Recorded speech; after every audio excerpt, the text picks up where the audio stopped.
तुम्ही पाहत आहात MCN न्यूज मराठी।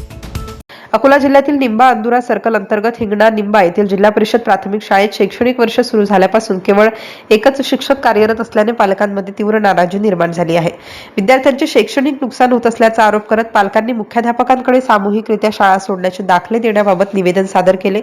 शाळा शिक्षण समिती व पालकांनी यापूर्वी गट शिक्षणाधिकारी बाळापूर तसेच मुख्य कार्यकारी अधिकारी अकोला यांच्याकडे वारंवार निवेदने देऊनही अतिरिक्त शिक्षकाची मागणी केली होती। मात्र शिक्षक उपलब्ध न झाल्याने अखेर आपल्या पाल्यांना शेजारील गावातील शाळेत दाखल करण्याचा निर्णय घेतल्याचे पालकांनी निवेदनात नमूद केलं। या शाळेत 1ली ते 5वी पर्यंत सुमारे 24 विद्यार्थी शिक्षण घेत असून त्यांचे शैक्षणिक नुकसान टाळण्यासाठी काही विद्यार्थ्यांना आश्रमशाळा किंवा इतर शाळांमध्ये दाखल करण्याचा निर्णय पालकांनी घेतला आहे। शिक्षकांच्या कमतरतेमुळे ही परिस्थिती निर्माण झाली असून विद्यार्थ्यांचे नुकसान झाल्यास त्याची सर्वस्वी जबाबदारी शासनाची राहील अशी भूमिका पालकांनी व्यक्त केली। दरम्यान केंद्र प्रमुख नागरे यांनी पालकांच्या भावना रास्त असल्याचे सांगत आजच संपूर्ण अहवाल शिक्षण अधिकाऱ्यांकडे सादर करून हिंगणा शाळेसाठी शिक्षक नियुक्त करण्याचे वरिष्ठांचे आदेश असल्याचे स्पष्ट केले। तसेच गट शिक्षणाधिकारी मेहरे मॅडम बाळापूर यांनीही अहवाल प्राप्त होताच हिंगणा जिल्हा परिषद प्राथमिक शाळेला 17 ऑगस्ट रोजीच शिक्षक उपलब्ध करून देण्यात येईल असे आश्वासन दिले। त्यामुळे प्रशासनाच्या आश्वासनानंतर पालकांचा शाळा सोडण्याचा निर्णय मागे घेतला जाणार का याकडे परिसराचे लक्ष लागले आहे। MCN न्यूज मराठीकरिता काझी मेहंदी हसन बाळापूर।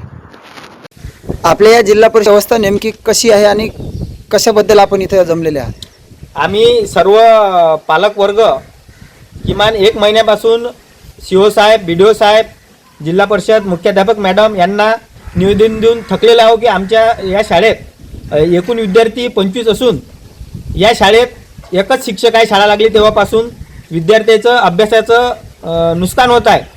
म्हणून आम्ही आता पालकांनी वेळोवेळी निवेदन देऊन सुद्धा आमच्या शाळेला एकच शिक्षक आहे, दुसरा शिक्षक मिळत नाही आणि विद्यार्थ्याचे नुकसान पाहून सर्व पालकांनी आज निर्णय घेतलेला आहे की या शाळेतून सर्व विद्यार्थ्यांच्या टिशा आम्हाला देण्यात यावे। विद्यार्थी आम्ही या शाळेतून काढून टाकत आहोत आणि ज्या पालकांना जिथे जिथे सोयीस्कर होईल तिथं आपापले विद्यार्थी शाळेत टाकणार आहेत। कुणी आश्रम शाळेत जाणार आहे, कुणी आदिवासी शाळेत जाणार आहे, कारण इथे सर्व शिकणारे विद्यार्थी हे गरिबाचेच आहेत आणि शासन याकडे दुर्लक्ष करत आहे।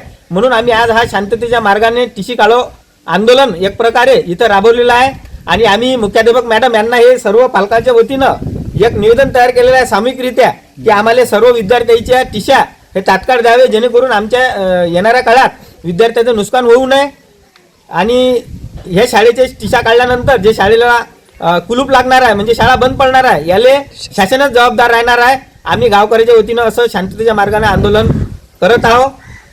जय हिंद, जय भारत।